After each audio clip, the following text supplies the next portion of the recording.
The June 25 Supreme Court decision helped solidify President Barack Obama's landmark healthcare law and galvanized every Republican 2016 presidential candidate in their vows to repeal it. The ruling upheld a controversial portion of the Affordable Care Act that allows the federal government to subsidize insurance by giving tax credits to consumers nationwide. For the many Republicans seeking the White House, it hardened their opposition to a law they never supported. Every GOP candidate for the Republican nomination should know that this decision makes the 2016 election a referendum on the full repeal of Obamacare, said Senator Ted Cruz, one of the more conservative candidates in the crowded Republican field. "Full repeal is central to my campaign," he added in a statement. "Any candidate not willing to do the same and campaign on it every day should step aside." Each of Cruz's Republican rivals made a similar pledge on June 25, assuring a united front by Republicans against Obama's signature domestic policy achievement.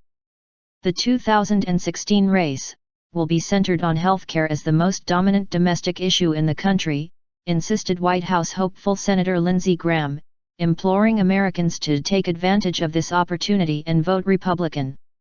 Obamacare pervaded the 2012 election too.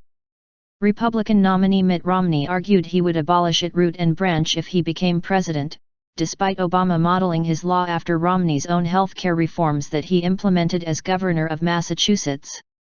Republican frontrunner Jeb Bush said on June 25 that as President of the United States, I would make fixing our broken healthcare system one of my top priorities. He also vowed to work with Congress to repeal and replace this flawed law with conservative reforms. In similar language, libertarian-leaning Senator Rand Paul stressed that as president, I would make it my mission to repeal it, and propose real solutions for our healthcare system. Few GOP candidates have a detailed plan to replace the law adopted in 2010 and fully implemented from 2014. But all say they want a consumer or patient-driven system in its place. Conservatives say that the reforms represent unconstitutional government intrusion into the lives of private citizens by compelling them to buy insurance, and by subsidizing insurance for the poor in order to boost the number of people covered.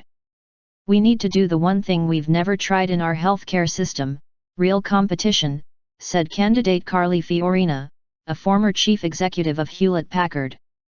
The Democratic candidate's frontrunner Hillary Clinton, along with rivals Bernie Sanders, Martin O'Malley, and Lincoln Chafee, were unanimous in their support for the Supreme Court ruling.